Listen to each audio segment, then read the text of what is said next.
दीनानाथ जी hero के बहुत प्रसिद्ध कारीगर थे। उनके हाथों में करिश्मा था कि उनके तराशे हुए हीरे जो भी देखता हैरान हो जाता। ऐसी कारीगरी देख ग्राहक भी मुंह मांगी रकम देने को तैयार हो जाते और सुनार को मोटा मुनाफा मिलता। इसी वजह से दीनानाथ द्वारा तराशे हुए हीरो की मांग हमेशा बाजार में बनी रहती थी। वो सुनारों से हीरा ले आते और अपने घर बैठकर उसको तराश कर सुनार को वापस दे देते। उनका बेटा सुरेश अभी स्कूल में पढ़ता था, लेकिन जब भी दीनानाथ हीरो को तराशा करते तो वह उन्हें बहुत ही ध्यान से देखता। उसकी उत्सुकता और हीरो के प्रति लगाव देख वो उसे भी अपने हुनर की बारीकियां समझाने लगे। कभी कभी तो वो उसे एक छोटा सा हीरा दे देते और कहते कि जैसा मैंने समझाया उसी तरह से तुम भी तराश के दिखाओ। और सुरेश बहुत लगन से हीरा तराशता। जैसे जैसे वक्त बीतता गया उनका सुरेश भी अच्छा कारीगर बन गया और दीनानाथ जी बहुत खुश थे। अब वो सुनारों से ज्यादा हीरे लाते और दोनों बाप बेटे मिलकर उनको तराशते।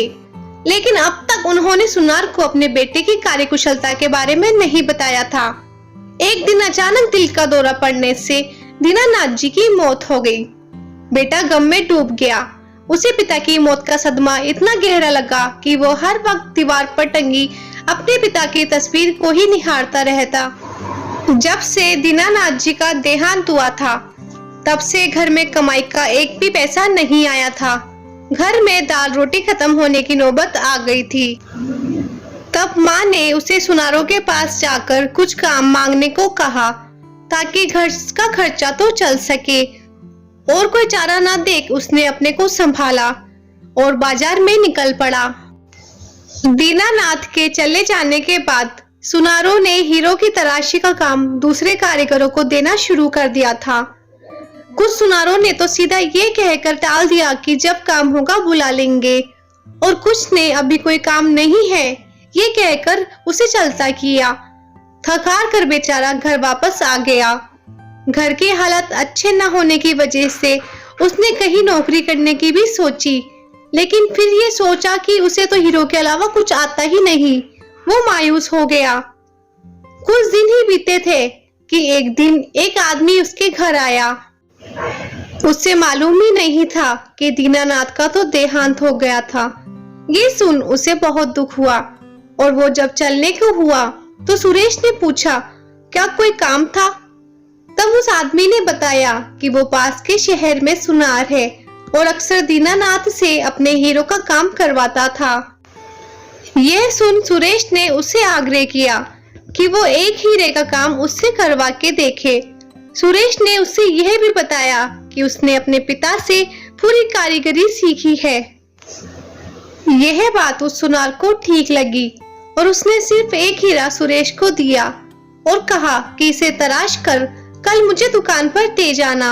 अपने पिता को प्रणाम कर सुरेश काम में जुट गया। सारी रात लगा उसने उस हीरे को तराशा और सुबह उस सुनार के पास पहुंचा। उस हीरे को देखते हुए उस सुनार के मुंह से सिर्फ एक ही बात निकली, कौन कहता है दीनानाथ जी नहीं रहे। दीनानाथ जी तो मेरे सामने खड़े हैं सुरेश के रूप में।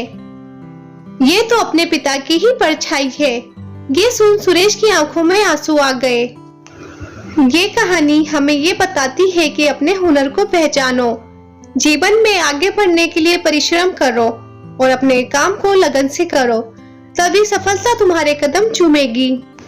तो दोस्तों ये थी हमारी आज की कहानी। आप लोगों को ये स्टोरी अगर पसंद आई हो तो आप इसे लाइक कर सकते हैं, शेयर कर सकते हैं और ऐसी वीडियोस रोज देखने के लिए आप हमारे चैनल लाइफ एंड स्टोरीज को सब्सक्राइब कर सकते हैं। Thanks for watching.